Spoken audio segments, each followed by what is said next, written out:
Hello दोस्तों, आप सभी का हमारे यूट्यूब चैनल स्टडी आपके साथ में एक बार फिर से स्वागत है। आज हम लोग डिस्कस करने वाले हैं मार्च मंथ का लास्ट लेक्चर का करंट अफेयर्स। स्पेसिफिकली इस पर्टिकुलर सेशन में हम लोग बात करेंगे 29 टू 31 मार्च के मोस्ट इंपॉर्टेंट करंट अफेयर्स के बारे में।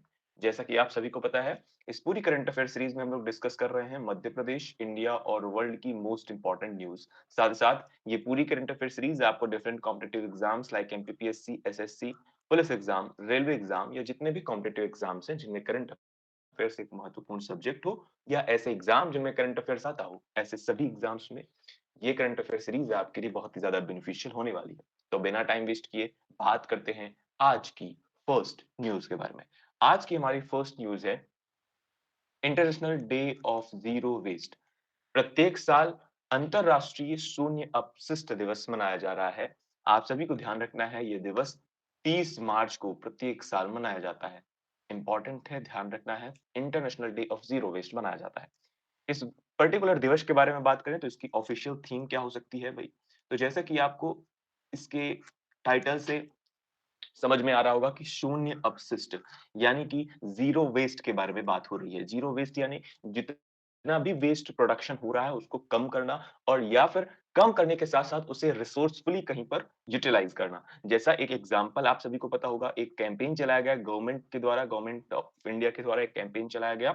वो क्या है? स्वच्छ भारत अभियान। स्वच्छ भारत अभियान, स्वच्छ भारत अभियान आप सभी लोग जानते हैं। स्वच्छ भारत अभियान के तहत क्या किया गया? वेस्ट को सेग्रीगेट किया गया, यानी अलग-अलग किया गया, यानी गीला कचरा अलग कर दिया गया, सूखा कचरा अलग कर दिया गया और काँच के जो वेस्ट होते हैं उन्हें अलग कर दिया गया। तो इस तरह से आप क्या देखते हैं? आप इस तरह से देखते हैं कि सेग्रीगेशन के माध्यम से इनको फिर से रीयूटिलाइज़ कैसे किया जाए या फिर इन्हें रीवैल्यूएबल कैसे बनाया जाए, इस दिशा में काम हो रहा है। ठीक है? ठीक है? तो मुझे उम्मीद है कि बात आपको समझ में आ गई। तो इसी पर एक थीम इनकी इसकी थीम आधारित है। तो थीम आप सभी को ध्यान रखना है, everyone everyone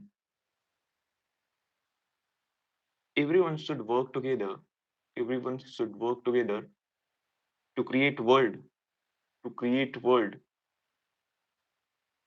where waste is reduced, where waste is reduced, waste को कम करना है, साथ ही साथ and resources are valued, resources are valued. ये इसकी थीम है, एज इट इज आपको ध्यान रखना है, जहां पर बात की जा रही है कि जो अपशिष्ट उत्पादन है उसे कम करना है, जीरो वेस्ट की तरफ जाना है, साथ ही साथ उस पर्टिकुलर वेस्ट को भी रीयूटिलाइज करके उसे रीवैल्यूएबल बनाना है या उसे भी वैल्यू प्रदान करना है। इस तरीके की थीम पर्टिकुलर दी गई। मुझे उम्मीद है कि दोनों बातें आपको समझ में आ गई हैं। और ये कब से किया जा रहा है? तो ध्यान रखना है, इसे पहली बार लॉन्च किया गया था वर्ष 2023 में। किसके द्वारा मनाया जाता है? तो यूएनईपी के द्वारा मनाया जाता है। एज़ इट इज़ आप ध्यान रखेंगे। मुझे उम्मीद है कि आप को सारी चीज़ें समझ में आई होंगी। फिलहाल बात करते हैं अगली इंपॉर्टेंट न्यूज़ के बारे में। अगली इंपॉर्टेंट न्यूज़ है closing ceremony of the international year of millets. International of year of millet की क्लोजिंग सेरेमनी हाल ही में सेलिब्रेट की गई। एज़ इट इज़ आपको ध्यान रखना है, 2023 को international year of millet declare किया गया था। आप सभी को कमेंट सेक्शन में बताना है 2024 को क्या डिक्लेयर किया गया है, एज़ इट इज़ कहाँ? कमेंट सेक्शन में। कमेंट सेक्शन में अगर आपको नहीं पता हो तो आप ज़रूर पूछिए, क्योंकि ये इंपॉर्टेंट है, कई बार एग्ज़ाम में पूछा जा चुका है। हाल ही में एमपीपीएससी 2023 का जो पेपर हुआ उसमें भी ये प्रश्न पूछा गया था। फिलहाल बात करते हैं food and agricultural organisation FAO के द्वारा ऑर्गेनाइज किया गया closing ceremony of international year of millets. फिलहाल जब भी बात हो एफएओ की तो एफएओ का फुल फॉर्म और साथ ही साथ इसका हेडक्वार्टर आप सभी को पता होना चाहिए। इसका हेडक्वार्टर कहाँ है? तो इसका हेडक्वार्टर है रोम, इटली में। United Nation General Assembly UNGA ने डिक्लेयर किया था 2023 को as a international year of millets, a proposal sponsored by government of India to promote these nutri cereals. यानी गवर्नमेंट ऑफ इंडिया के द्वारा स्पॉन्सर किया गया और यूएनजीए के द्वारा डिक्लेयर किया गया था 2023 को इंटरनेशनल ईयर ऑफ मिलेट्स। अब थोड़ा सा जानते हैं इंडिया को ही क्यों चुना गया। इंडिया की जब बात करते हैं आप तो इंडिया मिलेट्स के टोटल प्रोडक्शन का 1/5 प्रोड्यूस करता है, 1/5 प्रोड्यूस करता है। इस वजह से इंडिया ने इसे स्पॉन्सर किया था। ठीक है, बहुत इंपॉर्टेंट है, ध्यान रखना है। अब थोड़ा सा जानते हैं मिलेट्स के बारे में। मिलेट्स होते क्या हैं? फिर से बहुत बहुत सारे लोगों को पता होगा, लेकिन बहुत सारे लोगों को हो सकता है ना पता हो। तो जानते हैं मिलेट्स के बारे में। Millets are highly varied groups of small seeded grasses. This crop is favoured due to its productivity and short growing season under dry high temperature condition, hardy and drought resistant crops, power houses of nutrients rich in both iron and zinc. क्या है भाई? तो बाजरा millets में दो तीन category आती हैं। एक हो गया आपका बाजरा, बाजरा हो गया, रागी हो गया, जौ हो गया, या जिसे आप ज्वार कहते हैं। इन सभी को मिलाकर हम लोग क्या बोलते हैं? मिलेट्स कहते हैं। और मिलेट्स को ही भारत ने बजट में क्या कहा है, ये भी इंपॉर्टेंट है, ध्यान रखना है, श्री अन्न कहा है। ध्यान रखना है, श्री अन्न कहा है, इंपॉर्टेंट है, कई बार एग्जाम में पूछा जा चुका है। अब मिलेट्स की खूबियों के बारे में अगर बात करें तो मिलेट्स क्या होता है? तो मिलेट्स कम पानी में अच्छी तरीके से ग्रो करता है, यानी इसको उगाने के लिए कम पानी की आवश्यकता होती है, साथ ही साथ इसका कल्टीवेशन भी आसान होता है।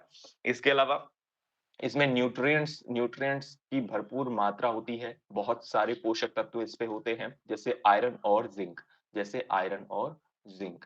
इसलिए ये हेल्थ के लिए भी बहुत ज़्यादा अच्छा है, और ग्लोबली इसकी डिमांड को बढ़ाने के लिए मिलेट्स के प्रोडक्शन को बढ़ाया जा रहा है। ग्लोबली डिमांड बढ़ाई जा रही है प्रमोशन करके। अब जैसा कि भारत ने क्या कर दिया, international year of millets declare कर दिया 2023 को, तो पूरे देश में ये चर्चा हो गई कि मिलेट्स है क्या? मिलेट्स के बारे में जानने की उत्सुकता हो गई। अब क्योंकि इसके फ़ायदे बहुत सारे हैं। फ़ायदे क्या हैं भाई? तो फ़ायदे हैं कि कम पानी में बहुत आसानी से उग जाता है। तो जो किसान होते हैं, किसानों को भी बहुत ज़्यादा मेहनत करने की आवश्यकता नहीं होती। दूसरा, न्यूट्रिएंट्स बहुत सारे रिच न्यूट्रिएंट्स होते हैं इसमें, जैसे आयरन एंड जिंक, जिसकी वजह से ये हेल्थ बेनिफिट्स भी इसके बहुत सारे हैं। इस वजह से गवर्नमेंट ऑफ इंडिया इसको प्रमोट कर रही है और इसके लिए बहुत सारी एक्टिविटीज़ चल रही हैं। तो आप सभी को ध्यान रखना है मिलेट्स के बारे में। फिलहाल बात करते हैं मध्य प्रदेश से रिलेटेड कुछ इंपॉर्टेंट न्यूज़ के बारे में। इससे जुड़ी हुई सबसे इंपॉर्टेंट न्यूज़ क्या है? तो लहरी बाई, जिनका नाम, जो कि 27 साल की एक ट्राइबल वुमन है, मध्य प्रदेश के डिंडौरी जिले से आती हैं, और इन्हें brand ambassador of millets declare किया गया था। इंपॉर्टेंट है, ध्यान रखना है, लहरी बाई का नाम बहुत ज्यादा इंपॉर्टेंट है। आने वाले मध्य प्रदेश के एग्जाम्स में इनका नाम आपको देखने को मिल सकता है। लहरी बाई कौन है? जो कि मध्य प्रदेश के डिंडौरी जिले से आती हैं, डिंडौरी जिले से आती हैं, और इन्हें brand ambassador of millet declare किया गया था भारत का। इंपॉर्टेंट है भाई। बैगा जनजाति से आने वाली ये लहरी बाई डिंडौरी जिले के ग्राम सिलपदी की निवासी हैं। वे 1 दशक से अधिक समय में कुटकी, सांवा, कोदो, कतकी जैसे मोटे अनाजों के संरक्षण में लगी हैं। उनके पास अनेक प्रकार के मोटे अनाजों के बीज भंडारण है। ग्राम आवास योजना से बना 2 कमरों का उनका मकान आसपास के क्षेत्रों में मोटे अनाज के बीज भंडार के रूप में जाना जाता है। इंपॉर्टेंट है भाई, यानी कि यहाँ पर आप समझिए, ये जो लहरी बाई हैं, लगभग 150 से ज्यादा वैरायटीज के मिलेट्स को प्रिजर्व कर रही हैं, उनके बीजों को प्रिजर्व कर रही हैं। इस वजह से इन्हें ब्रांड एम्बेसडर बनाया गया था। बहुत बड़ी बात है अपने आप में। लहरी बाई बैगा जनजाति की एक वुमन है, जो कि मध्य प्रदेश के डिंडौरी जिले से आती हैं। लहरी बाई का कहना है कि हमारे यहाँ जो बीज विलुप्त हो गए थे, उन्हें बचाने के लिए हम अन्य गाँव से बीज लेकर आए और उनका उत्पादन किया।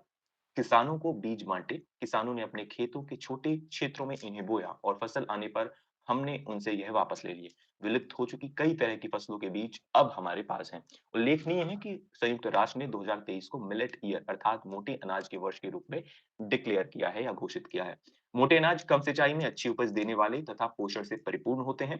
फसल चक्र को सुचारू रूप बनाने और मोटे अनाजों को आर्थिक रूप से सशक्त बनाने में भी इनकी महत्वपूर्ण भूमिका है। मध्य प्रदेश में मोटे अनाज के उत्पादन और संरक्षण की दिशा में काम हो रहा है।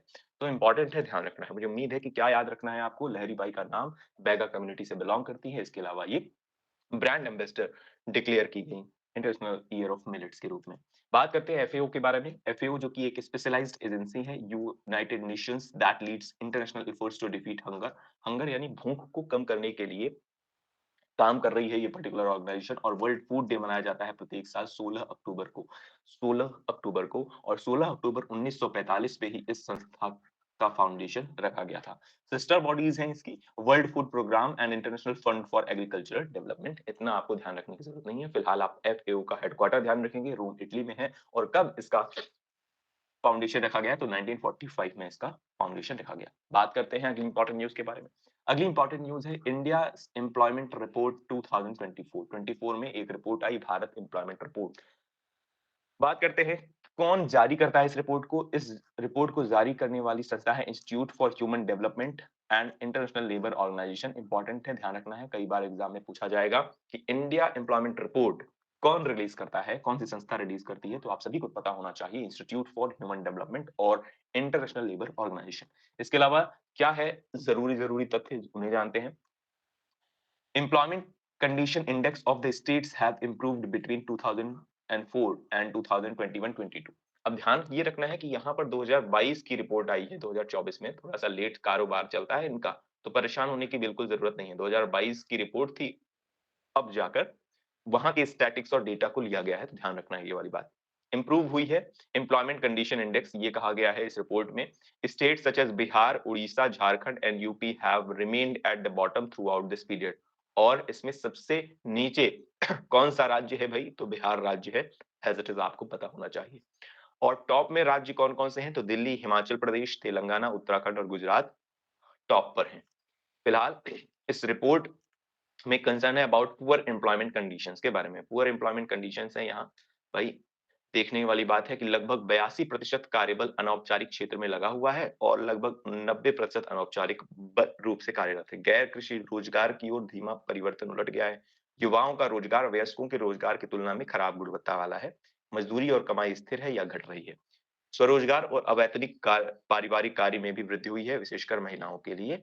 भारत में 15 वर्ष और उससे अधिक आयु के व्यक्तियों के लिए श्रम बल भागीदारी दर 2022 में 55.2% थी, जो विश्व औसत की 59.8% से कम थी। पिछले 2 दशकों में इसमें लगातार 61.6% से गिरावट आई है और ये आपको ध्यान रखना है। फिलहाल क्या ये ज़रूरी है? आप यहाँ पर आप देख पाएँगे कि यहाँ पर इन सभी पॉइंट्स को पढ़ने के बारे में बात की जाए तो एम्प्लॉयमेंट जो रेट है, एम्प्लॉयमेंट का जो रेट है, वो क्या है? कंटीन्यूअसली डिक्लाइन हो रहा है।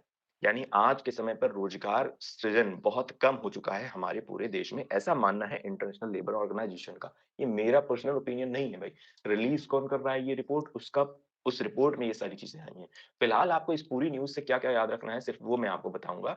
इस पूरी न्यूज़ में आपको आपने एक बार रफली पढ़ लिया है, आप सभी को ये वाली बात पता चल गई कि ये रिलीज़ कौन करता है, तो आईएसडी, आईएचडी और आईएलओ इसे रिलीज़ करता है। ये बहुत ज़्यादा इम्पोर्टेंट है। साथ ही साथ बॉटम स्टेट्स हैं और जो टॉप स्टेट्स हैं उनके बारे में आपको पता होना चाहिए। तो जो बॉटम स्टेट्स हैं, Bihar, Orissa, Jharkhand and UP remain bottom at the top and Delhi, Himachal Pradesh, Telangana, Uttarakhand and Gujarat have stayed on the top.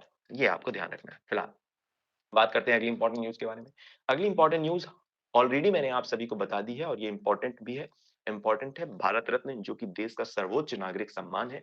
हाल ही में राष्ट्रपति द्रौपदी जी मुर्मू के द्वारा ये दिया गया।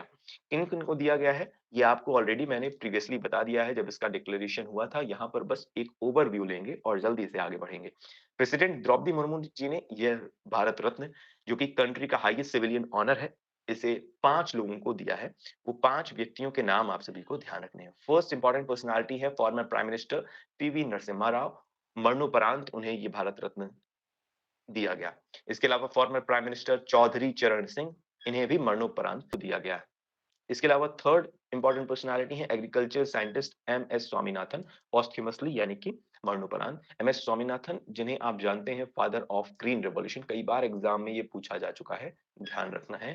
फादर ऑफ ग्रीन रिवॉल्यूशन कौन है? एमएस स्वामीनाथन। इसके अलावा 2 बार के former Bihar chief minister Karpoori Thakur ji को, इन्हें भी मरणोपरांत व्यक्तियों को दिया गया है। इंपॉर्टेंट है, ध्यान रखना है। ठीक है? इसके अलावा former deputy prime minister and veteran BJP leader Lal Krishna Advani ji को ये पर्टिकुलर भारत रत्न दिया गया है। एज इट इज इंपॉर्टेंट है, ध्यान रखना है, ये पांचों लोगों के नाम एग्जाम में पूछे जा सकते हैं। इसके अलावा इनसे जुड़ी स्टैटिक इंफॉर्मेशन भी पूछी जा सकती है, तो स्टैटिक इंफॉर्मेशन को छोड़ना नहीं। जैसे क्या क्या चीजें नहीं छोड़नी है, जैसे बात करें, यहाँ पर हम लोगों ने पढ़ा था प्रीवियसली कर्पूरी ठाकुर जी के बारे में। कर्पूरी ठाकुर जी बिहार के 2 बार के मुख्यमंत्री रहे हैं। एज़ इट इज़ सिर्फ इतना तो आपको पता होना चाहिए। कहाँ जन्म हुआ, ये सारी इन्फॉर्मेशन आप स्लाइड से देख लीजिए, पीपीटी से पढ़ लीजिएगा। इसकी पीडीएफ आपको कहाँ मिलेगी, तो पीडीएफ के लिए परेशान होने की ज़रूरत नहीं है। पीडीएफ आपको टेलीग्राम ग्रुप में मिल जाएगी, वहाँ से आप आसानी से इन चीज़ों को पढ़ लेंगे। टेलीग्राम ग्रुप का नाम क्या है? स्टडी आप के साथ। फिलहाल बात करते हैं लाल कृष्ण आडवाणी जी के बारे में। लाल कृष्ण आडवाणी जी, जो कि बीजेपी के राष्ट्रीय अध्यक्ष रह चुके हैं, साथ ही साथ ये फॉर्मर डिप्टी प्राइम मिनिस्टर भी थे। ये 2 इन्फॉर्मेशन आपको ध्यान रखनी है। इसके अलावा एमएस स्वामीनाथन जी के बारे में आपको जानना ज़रूरी है। MS Swaminathan father of green revolution already मैंने आपको बता दिया क्योंकि इम्पोर्टेंट है। ये बिल्कुल पूछा जा सकता है 110% साथ ही साथ इन्हें फादर ऑफ इकोनॉमिक इकोलॉजी भी कहा जाता है यूनाइटेड नेशन एनवायरमेंटल प्रोग्राम के द्वारा। इसलिए ये दोनों बातें इंपॉर्टेंट है। बाकी सारी चीज़ें भी आपको पढ़नी है, ऐसा नहीं है कि एक बार भी पढ़ना नहीं है, पीपीटी से आप एक बार पढ़ लेंगे। इसके अलावा पीवी नरसिम्हा राव जी के बारे में अगर बात करें तो ये हमारे देश के 9th प्राइम मिनिस्टर रहे हैं, ये इंपॉर्टेंट है। कई बार एग्ज़ाम में अब पूछा जा सकता है और पूछा गया भी है पीवी नरसिम्हा राव जी से रिलेटेड कई बार। इनकी एक फेमस बुक है द इनसाइडर, ये भी आपको ध्यान रखना है, इंपॉर्टेंट है। इसके अलावा first person from the South India to become the Prime Minister of India कौन है? वो भी यही है, पीवी नरसिम्हा राव साहब। इंपॉर्टेंट है, ध्यान रखना है ये पर्सनैलिटी। चलिए बात करते हैं अभी अगले इंपॉर्टेंट व्यक्ति जिनका नाम है चौधरी चरण सिंह। चौधरी चरण सिंह जी ने फॉर्मर राइट्स के लिए बहुत ही जबरदस्त काम किया था, champion for the former rights, इसलिए इनका नाम भी इंपॉर्टेंट है, ध्यान रखना है। चौधरी चरण सिंह जी भी फॉर्मर प्राइम मिनिस्टर रहे हैं, ध्यान रखना है फॉर्मर प्राइम मिनिस्टर। कहाँ जन्म हुआ, कहाँ मृत्यु हुई, क्रिमेशन नेम क्या है इनका, किशन घाट है। इस तरह की चीजें, स्टैटिक इन्फॉर्मेशन आप कहाँ से ध्यान रखेंगे, पीडीएफ से आप जुटाएंगे। इसके अलावा अगर बात करें भारत रत्न के बारे में, तो भारत रत्न से रिलेटेड भी इंपॉर्टेंट इन्फॉर्मेशन जो कि आप सभी को पता होना चाहिए, कई बार मैं बता चुका हूँ। 1954 में भारत के पहले राष्ट्रपति डॉक्टर राजेंद्र प्रसाद स्थापना की थी। इसके अलावा भारत रत्न पुरस्कार की बात करें तो पहला भारत रत्न पुरस्कार सीवी रमन जी को मिला था। रमन को विज्ञान में उनके योगदान के लिए वर्ष 1954 में ये पुरस्कार दिया गया और सबसे कम उम्र में भारत रत्न पाने वाले व्यक्ति कौन है? सचिन तेंदुलकर, जिन्हें 2014 में यह पुरस्कार मिला। मरणोपरांत पहले प्राप्तकर्ता कौन थे? तो पूर्व प्रधानमंत्री लाल बहादुर शास्त्री पहले प्राप्तकर्ता थे। इंपॉर्टेंट है, ध्यान रखना है। चलिए बात करते हैं अगली इंपॉर्टेंट न्यूज़ के बारे में। अगली इंपॉर्टेंट न्यूज़ है India Mozambique Tanzania trilateral trilat exercise concludes as Nacala Mozambique. Nacala Mozambique में, ध्यान रखना है कैसे, नकाला मोजाम्बिक में, नकाला जो कि कहाँ स्थित है? मोजाम्बिक में स्थित है। वहां पे एक एक्सरसाइज हुई किन देशों के बीच में?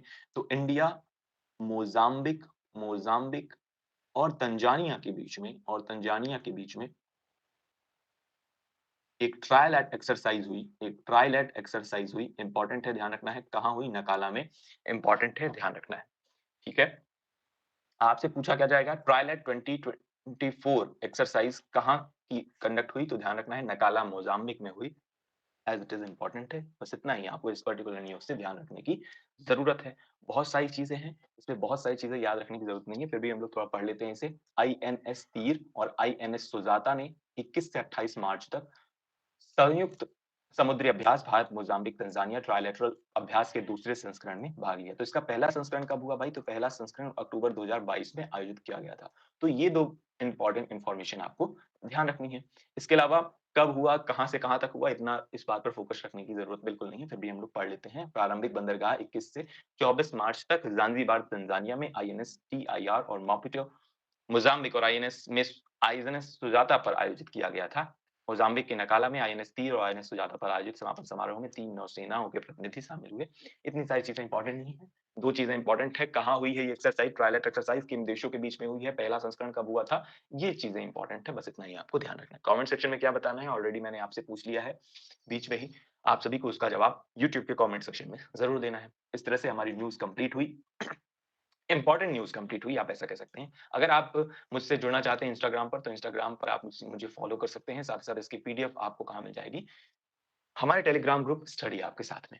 इसके साथ ही इस पर्टिकुलर सेशन को आप शेयर ज़रूर कीजिए अपने उन दोस्तों तक और उन्हें बताइए कि यहाँ पर सिर्फ इम्पोर्टेंट करंट अफेयर्स को हम लोग कवर कर रहे हैं। यानी कि करंट अफेयर्स को पूरी तरीके से क्रिस्प और क्रिस्टल एंड क्लियर, जिससे आपको चीज़ें याद रहें लंबे समय तक, ऐसा करंट अफेयर्स हम लोग यहाँ पर लाने का प्रयास कर रहे हैं। मुझे उम्मीद है कि सारा सेशन आपको पसंद आया होगा और आप अपने दोस्तों और साथियों को ज़रूर इसके बारे में बताएँगे। हम लोग फिर से मिलेंगे अपने नेक्स्ट लेक्चर में। तब तक के लिए आप सभी अपना ख्याल रखिए और सबसे इम्पोर्टेंट बात, मुस्कुराते रहिए। Thank you, tata, bye bye.